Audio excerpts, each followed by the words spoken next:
Estamos de volta com Painel Cidadão.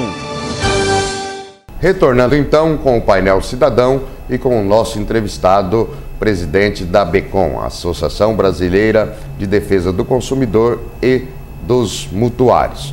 E nós falávamos, doutor Lincoln, no último bloco, sobre essas questões de valor residual, de contratos antigos. Depois, 2000, veio uma legislação nova para abrigar esses contratos, esses financiamentos habitacionais. E eu tenho acompanhado, inclusive, nas decisões, algumas coisas que ainda não andaram nesse país. A questão corrige-se o saldo devedor, primeiramente, depois abate-se o pagamento da prestação mensal. E isso, com certeza, faz com que a dívida ela tenha uma correção maior e leve o mutuário a arcar com um dispêndio maior, com um financiamento maior.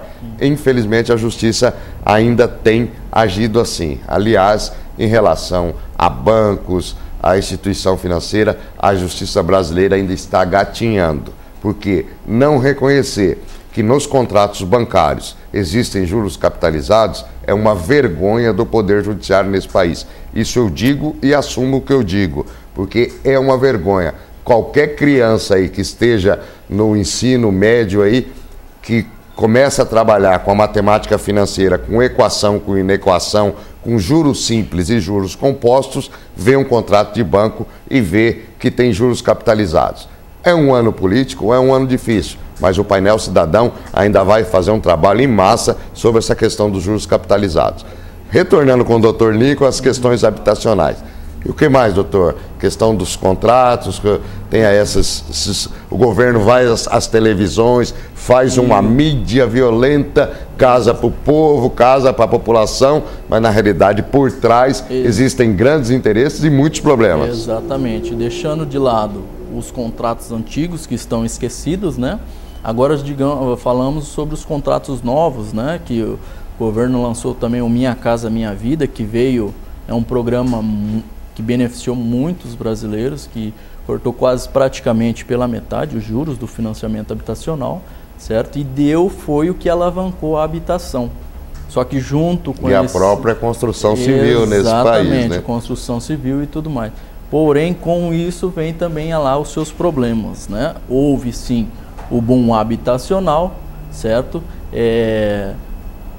Veio o interesse dos investidores, né? Em investir em imóveis, subsidiar, né? O dinheiro vem do governo, as entidades privadas. Isso, exatamente. Então, o que acontece? Hoje, o Minha Casa Minha Vida está funcionando, certo?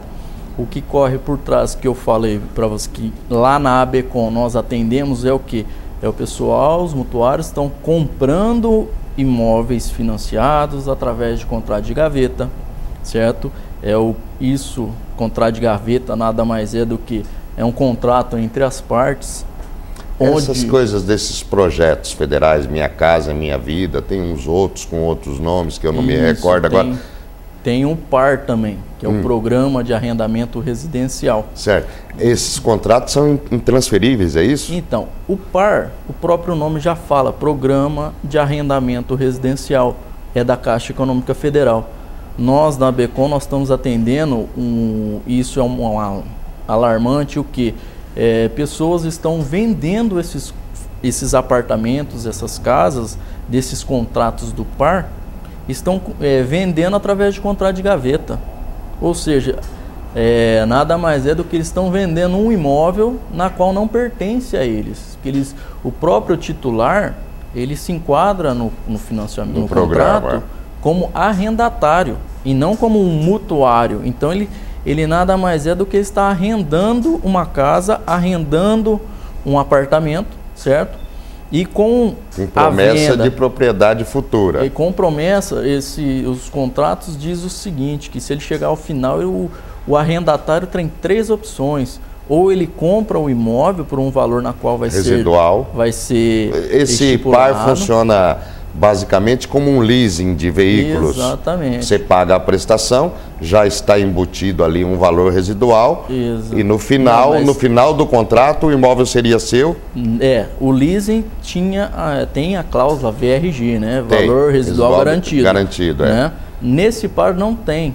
onde faz o quê? Abre apenas uma opção para o arrendatário. Ou ele compra... Na prestação não tem um valor residual embutido. Não está embutido. Bom, pelo menos pelo que eu menos já claramente analisei, não, né? Os contratos que eu analisei não vem esse VRG, né? Certo. Então, o mutuário tem o quê? O arrendatário tem, ou ele devolve o imóvel, que nada mais ele pagou o arrendamento, ou ele prorroga o prazo do arrendamento, ou então ele vem e compra esse imóvel, na qual vai ser feita uma avaliação e vai ser fechado um preço, tá? Ele tem essas 3 opções.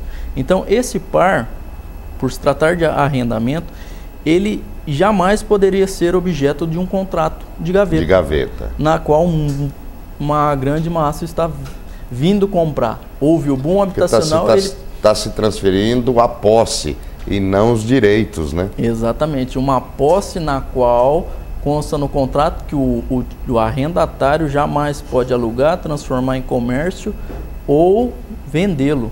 Certo. É o titular que tem que morar lá. Certo. Se a Caixa mandar um fiscal e verificar quem que está morando no imóvel, se não for titular, a Caixa tem autoridade de retomar o imóvel.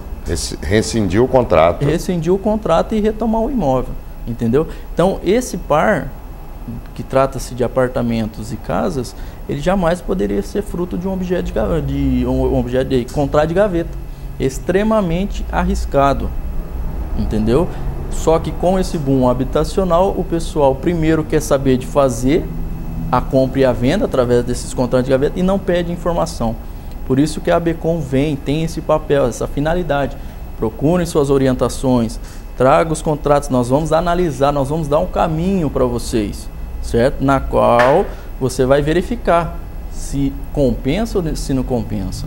Esse é o perigo. Só um minutinho, doutor. Nós vamos dar um giro nos comerciais e na volta você continua falando sobre essas questões do programa Par. É um minutinho, nós voltamos.